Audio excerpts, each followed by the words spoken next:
ঢাকার কূটনৈতিক অঙ্গনে যেন এক নতুন ভূরাজনৈতিক ভূমিকম্পের ইঙ্গিত। চীনের সঙ্গে প্রতিরক্ষা ও অর্থনৈতিক সম্পর্ককে এক নতুন উচ্চতায় নিয়ে যাওয়ার প্রস্তুতি নিচ্ছে বাংলাদেশ।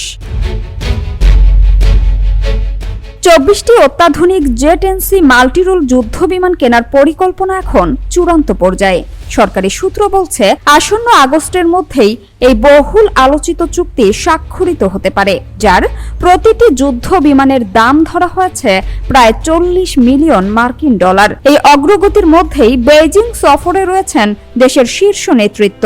সেখানে প্রতিরক্ষা, বাণিজ্য ও অবকাঠামো খাতে একাধিক বড় চুক্তির সম্ভাবনা ঘিরে তৈরি হয়েছে আন্তর্জাতিক মহলে তীব্র কৌতূহল।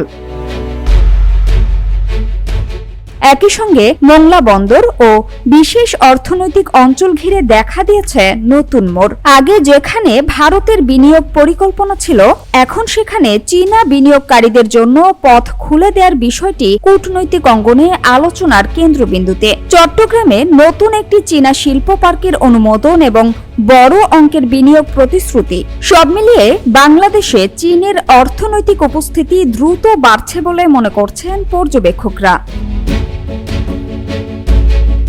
এদিকে দক্ষিণ এশিয়ার ভূরাজনৈতিক অঙ্গনে শুরু হয়েছে নতুন হিসাব নিকাশ। বিশ্লেষকদের মতে, চীনের সঙ্গে এই ঘনিষ্ঠতা ভারতের নজর এড়াচ্ছে না, বরং বিষয়টি দিল্লিতে তৈরি করেছে স্পষ্ট অস্বস্তি। 4000 কিলোমিটারেরও বেশি সীমান্ত শেয়ার করা দুই প্রতিবেশীর সম্পর্কের জটিল বাস্তবতায় নতুন করে যোগ হয়েছে এই কৌশলগত পরিবর্তন। ফলে আঞ্চলিক শক্তির ভারসাম্য নিয়ে শুরু হয়েছে নতুন বিতর্ক।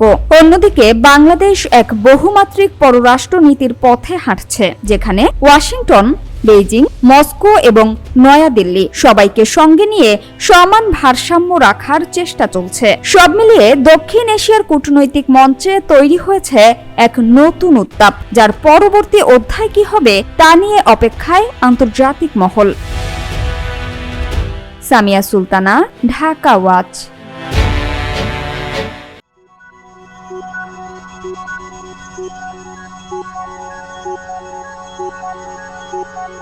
Thank you.